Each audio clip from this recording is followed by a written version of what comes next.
BMC चुनाव में उद्धव ठाकरे कांग्रेस के साथ हुआ बड़ा खेला।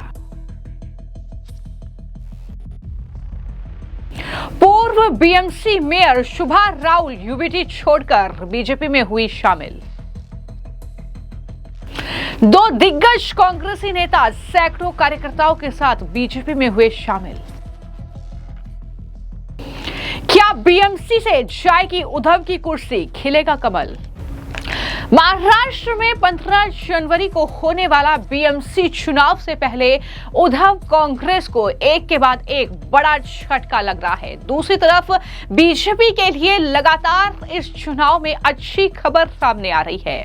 दरअसल बड़ी खबर यह है कि बीएमसी चुनाव से पहले उद्धव ठाकरे, उनकी पार्टी यूबीटी और कांग्रेस पार्टी के साथ बड़ा खेला हो गया है। पूर्व बीएमसी मेयर शुभा राउल यूबीटी छोड़कर बीजेपी में शामिल हो गई है। पूर्व मेयर शुभा राउल ने उद्धव ठाकरे को इस्तीफा देने के बाद महाराष्ट्र के मुख्यमंत्री फडणवीस की मौजूदगी में बीजेपी का दामन थामा है, बीजेपी को ज्वाइन कर लिया है। शुभा राउल ने बीजेपी ज्वाइन करने के लिए वही दिन चुना जब उद्धव ठाकरे और राज ठाकरे ने अपने गठबंधन का घोषणा पत्र जारी किया। तो कहीं ना कहीं शुभा राउल का बीजेपी में शामिल होना यह बहुत बड़ा झटका खासतौर पर उद्धव ठाकरे के लिए माना जा रहा है। मैं आपको जानकारी दे दूं कि अगर बीएमसी में उद्धव ठाकरे हार जाते हैं तो उनके राजनीतिक भविष्य पर बड़ा प्रश्न चिन्ह लग जाएगा, क्योंकि कहीं ना कहीं एक के बाद एक जो चुनावी हार महाराष्ट्र में उद्धव ठाकरे की हो रही है, अब बीएमसी ही बाकी है और अगर बीएमसी में भी हार जाते हैं तो ये बहुत बड़ा झटका होगा। राजनीतिक भविष्य पर सवाल उठेंगे उद्धव ठाकरे की पार्टी को लेकर। लेकिन इसी के साथ मैं आपको जानकारी दे दूं कि यूबीटी के जो उप नेता हैं विनोद खोसालकर, उनकी बहू और पूर्व पार्षद तेजस्विनी भी बीजेपी में शामिल हो गई थी। वोटिंग से पहले इन महिला नेताओं के पाला बदलने के दहिसर में बढ़ते राजनीतिक उथल पुथल का संकेत माना जा रहा है।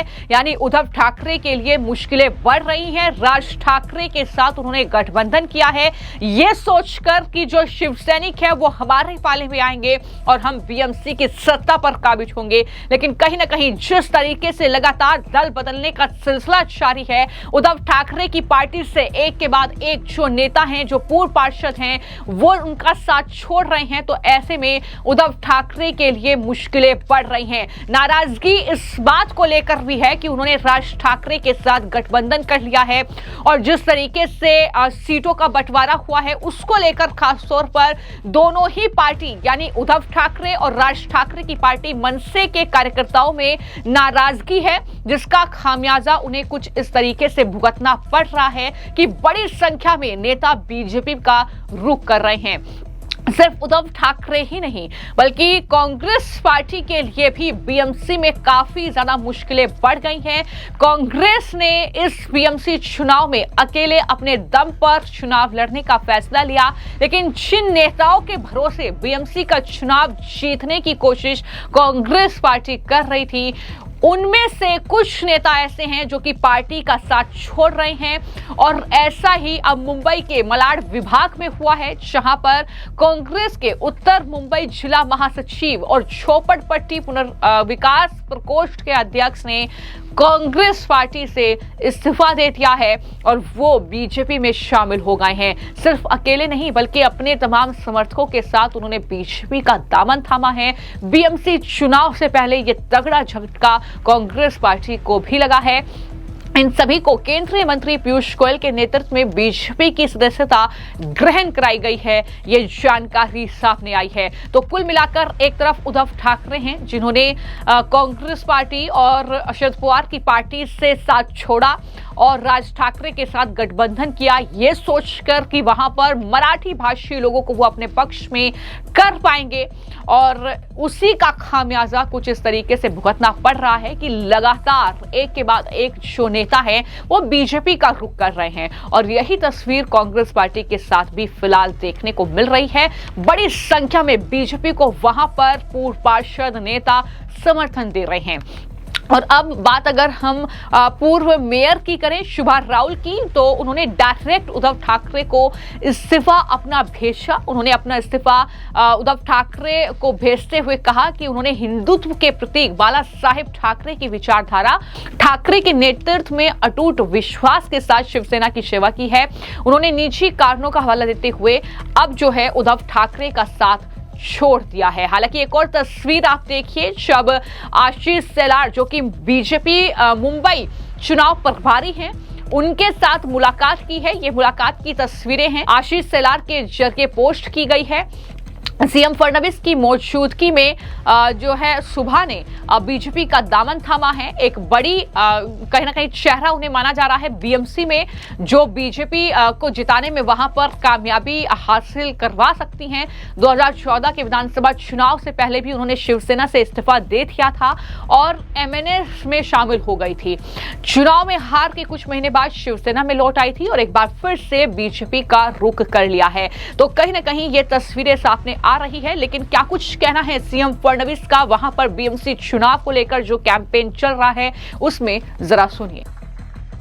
आणि नव्यानेच पुन्हा एकदा प्रेम उफाळलेले राजजी यांनी एक वचननामा या ठिकाणी जाहीर केला। पहिल्यांदा तर मी एकच सांगू इच्छितो, वचननामा देण्याचा अधिकार हा हिंदू हृदय सम्राट शिवसेना प्रमुख बाळासाहेब ठाकरेंना होता। आज जाहीर झालेला वचननामा नाही, तो वाचून नामा आहे। वचननामा नाही आहे, तो वाचून नामा आहे। पण त्यांनी काय वाचलं हे त्यांना देखील माहिती नाही।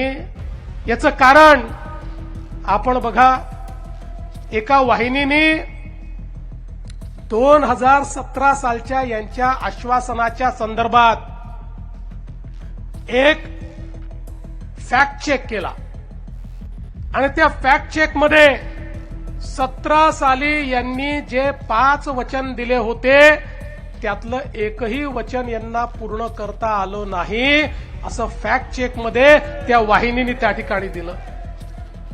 मला आश्चर्य वाटतं, जर आपल्याला खोटंच बोलायचंय तर आईच्या चरणी कशाला ठेवायचा?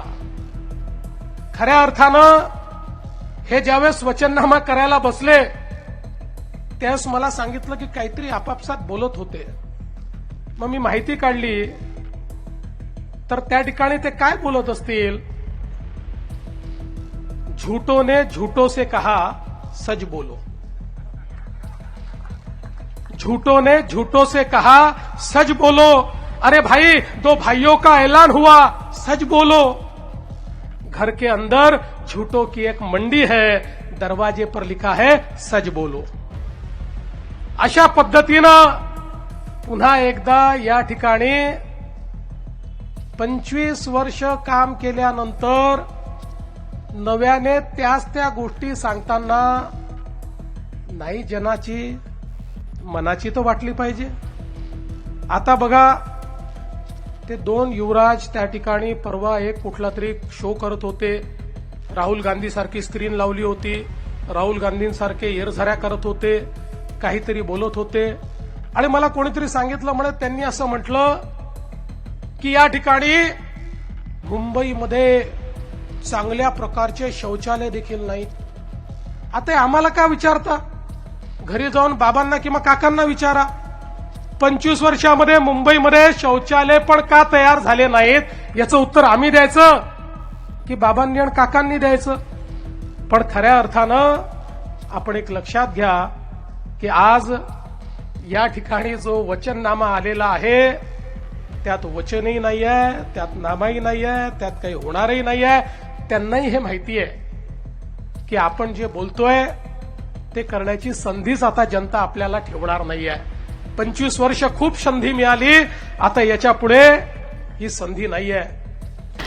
तो कुछ इस तरीके का साथ जो है वो फिलहाल बीजेपी को मिल रहा है। 16 जनवरी को बीएमसी के नतीजे सामने आएंगे। देखना होगा कि क्या बीजेपी वहां पर उद्धव ठाकरे की जो सत्ता बीएमसी में रही है उससे उखाड़ फेंकने में कामयाब होती है या नहीं। जिस तरीके का अपार जन समर्थन फिलहाल बीजेपी को महाराष्ट्र में जितने भी चुनाव हो रहे हैं वहां पर मिल रहा है, तो उसके बाद देखना होगा कि क्या कुछ नतीजा जो है बीएमसी के चुनाव में रहने वाला है, क्योंकि बीएमसी का चुनाव महाराष्ट्र में मुंबई महानगर पालिका का चुनाव किसी विधानसभा चुनाव से कम नहीं है। सबसे बड़ी महानगर पालिका है मुंबई, तो ऐसे में उसका चुनाव वाकई महत्वपूर्ण है। जो बीजेपी के लिए कितना अच्छा यह चुनाव साबित होगा ये आने वाले वक्त में नतीजों में देखना होगा।